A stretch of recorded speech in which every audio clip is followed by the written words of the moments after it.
Now, if we go back to the video, which we are playing for you, I want to show you what this person he said about the Quran, and I want the Muslim to listen carefully. Remember, the video supposedly is about explaining 2 verses in the Quran. And remember, the Quran says, as we showed you, that Allah, He made the Quran clear to you. In order to make it clear, He made it in Arabic. An hour, 2 hours and 7-minute videos to explain 2 verses. Can you believe it? 2 hours and 7 minutes lecturer to explain 2 verses. Do you see how he cleared the Quran? And did he clear it? No, because we die laughing at it. Listen carefully what he will say in the beginning. I will go and let us see when he starts. Sheikh starts getting super high academic, then it's like he's releasing sleeping gas from his mouth, and you just inna lillahi wa inna ilayhi raji'un, right? And so first thing you hear is inna alhamdulillah, and the next thing you hear is aqim salat. That's the only thing you hear. So he's making fun of Islamic teachers. He says something, he ended because he explained nothing, and supposedly he is going to explain to us. Go ahead, mister. Yeah, stop making fun of the rest of the Muslims. He is the genius. So we'll try not to do that, inshallah ta'ala. But anyway, one of the cool things I want to share with you is that one of the most fascinating studies in the Quran is actually how the surahs of the Quran are organized. And this is actually a number of different subjects together. The first subject is, how are the surahs themselves organized? Fatiha is first, Baqarah is second, Ali Imran is third, etc., etc. Why are they in this order? Because from a Western academic standpoint, and by the way, the first time I studied Quran seriously, it was not from Muslims. It was from non-Muslims. Take a note. The first time this person, he studied Quran seriously, it was not from Muslims. Muslims never study Quran seriously. Their study is a joke. He learned from us how to study Quran seriously. Now listen carefully what he learned. And when they study the Quran, they don't say, Alhamdulillah wa salatu wa salamu ala Rasulillah. They begin, like they study any literature, they start with criticism. We start, when we study the book of Allah, we begin with hamd, we begin with praise. We begin with iman, that this is the best, وَالرَّاسِخُونَ فِي الْعِلْمِ يَقُولُونَ آمَنَّا بِهِ كُلُّ مِنْ عِنْدِ رَبِّنَا. Okay, this is what we say. That's not what they say. They begin with criticism. And the funny thing, suppose he is a smart teacher, but then he read in Arabic, or he said sentence in Arabic, but he don't translate it. But all the audience are English-speaking people. I mean, do you see the stupidity? This is the lack of intellect. Because when you quote, when you say something in Arabic, and all your audience are English-speaking people, and you don't translate what you just said, how stupid is that? What's the point of saying that sentence? Because you want to show he's a scholar, he knew Arabic. It's a show time. Criticism, skepticism. And so the first exposure, one of the first serious exposures I had to the Quran was actually criticism.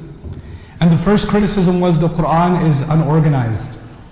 The surahs are in this random order, and the subject keeps going from one to the other, and even they call them chapters of the Quran, right? That's what they call it. But they don't call it surah, they call it a chapter. Even though a chapter and a surah are not the same thing at all. Hold on. They call it a chapter, they don't call it a surah. Why your God, he did not name every surah by surah?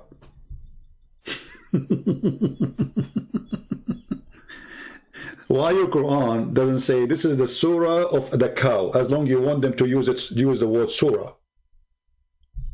Secondly, it's not a surah, it's a surah. Your prophet is copying the Aramaic.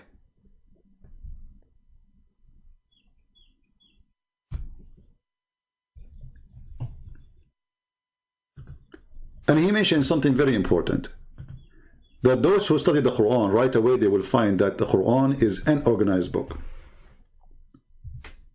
Did you hear it, Muslims? And he agreed. And he will agree, and he will confirm that.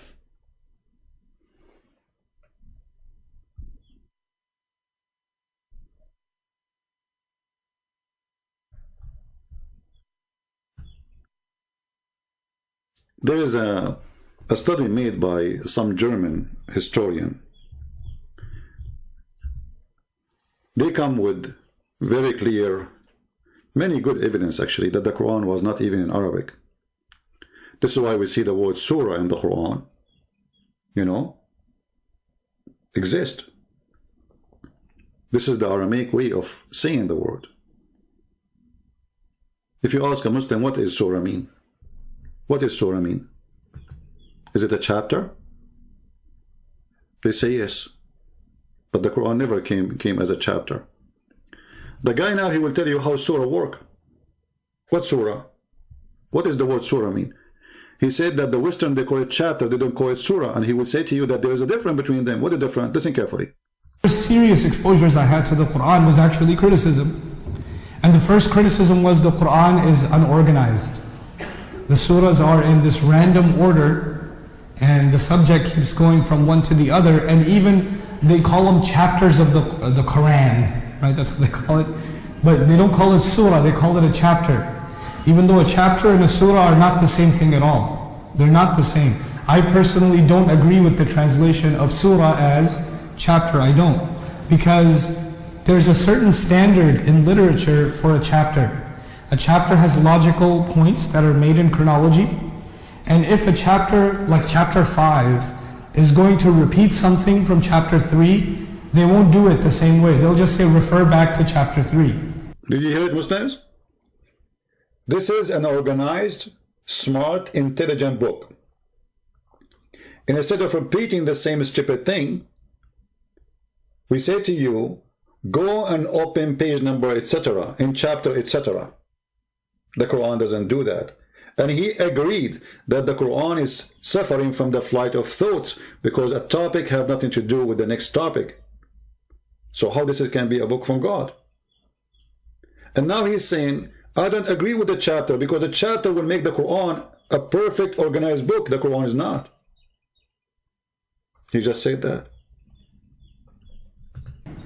That's what chapters do. They're built chronologically. The other thing about chapters is you cannot begin a book with chapter 12. You can't do it. You have to begin with chapter what? 1. And 1 is the first thing the author writes. Then the author writes 2. Then the author writes 3. Then the author writes 4. And even the student has to study chapter 1 first, and then 2, and then 3, and then 4. See? But when the Quran was revealed, the first surah revealed, Iqra bismi rabbika alladhi khalaq. Where is that in the Quran? Is that in the beginning? No. That's all the way at the end. Exactly. This is how a smart, intelligent being, he write a book. So why the Quran is messed up? The first revelation supposedly given to Muhammad is not the first in the book. And we just heard him saying, when an author he write a book, he start with the chapter 1. You don't go and read the chapter 50, which is the last chapter in the book. But this is what the Muslim did. Allah supposedly he gave Muhammad the chapter of Iqra, the one where Muhammad being squeezed by the guy, the cave. And by the way, the Muslims are not in total agreement about which the first one Muhammad received. They have the different stories about it. But this is the majority. They say that the first one Muhammad received is this chapter. And if we go to the Quran, we will find it, as he said, at the end of the Quran. So how something who is supposedly in the beginning of the Quran become at the end of the Quran? Read carefully. This is chapter 96. This guy, he just destroyed all the claim of Muslims that the Quran is preserved. Because if you Muslim preserve the Quran, you don't change the words of the Quran location. If Allah he gave it to you first chapter, how you make it number 97? Who gave you authority? If Allah gave you authority, Muslims, show me. Go ahead. How the last chapter, because this is almost at the end. You know, if we check here, you will see there's a few chapters left. This is 96 and the Quran is 114. And they are very small, tiny. The rest, like the one at the end, they are like nothing, stupid verses. I can't even call them verses or chapters. So how you preserve the Quran and yet you change the location of its chapters and verses? If we go to the Quran again, we will check this.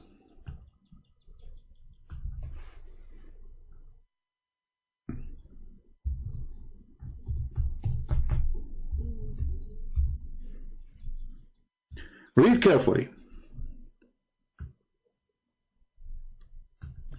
In the Quran, in chapter 4, verse number 46, in chapter 5, verse number 13, in chapter 5, verse 41, it's speaking carefully that there is some of the Jews, the Quran used the word يُحَرِّفُونَ الْكَلَمَ عَنْ مَوَاضِعِهِ. They change the location of words from their location. They don't change the words. They don't change the words. But they change the location. If you go and read what the story here, you will see there's a Jew. He put his finger over a word. That is the change. He did not take the word. He did not move it by writing. He did not move it to different page. He did not move it to different chapter. No. He just put his finger over a verses or a verse, which about stoning to death for a woman or a punishment for adultery.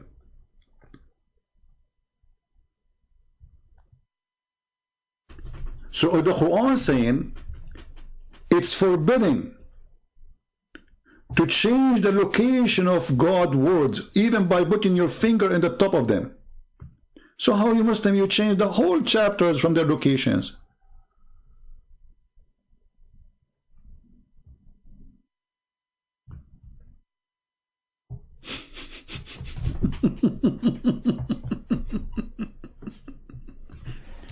Do we have any Muslim in the bushes? If the Quran confirms that the change in location of verses or words from their right place, and the story, the Jews did not even change it, they're just a guy, he put his finger in the top of a line so Muhammad cannot see it. Go and read the interpretation. Actually, there's a hadith about it.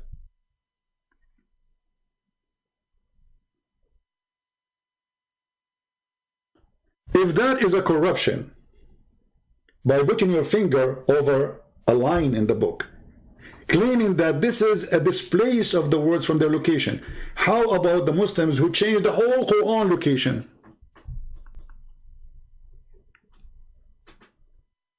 Any Muhammadan? We just heard the guy saying, well, good books written in a certain way. Chapter 1, chapter 2, chapter 3. The Quran, no. Chapter 1 became at the end. Okay, who threw it there? And if the Quran is forbidding you from doing such an act, how you do that? Who gave you the authority? Give me his name. The Caliphate? Is he the Prophet? Is he God? Is the Caliphate fixing Allah messed up book? Because this guy is saying to us that this is how the Quran is made today. Who made it this way? Let us hear more so we can laugh more.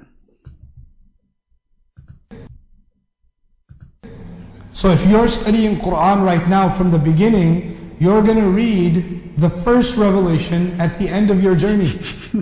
It's very different.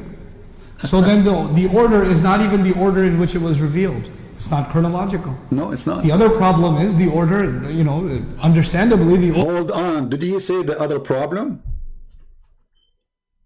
Did I hear correctly that the person he just said, the other problem? Said the other problem. By saying that, you just confirm that the Quran have many problems. He just count for us number 1. And now we will go to problem number 2. So how this is the perfect book? And you are going to explain to us the amazing book, and you start with the problems. The problem which you are talking about is made by man or by God?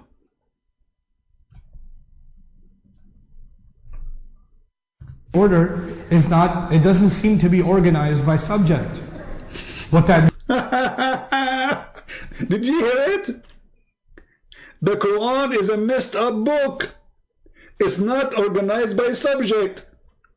So why it is not? I mean, have you ever heard of a book? One phrase talking about how to make salad, the verse after it's speaking about oil leaking from the car. He just admitted this book is messed up.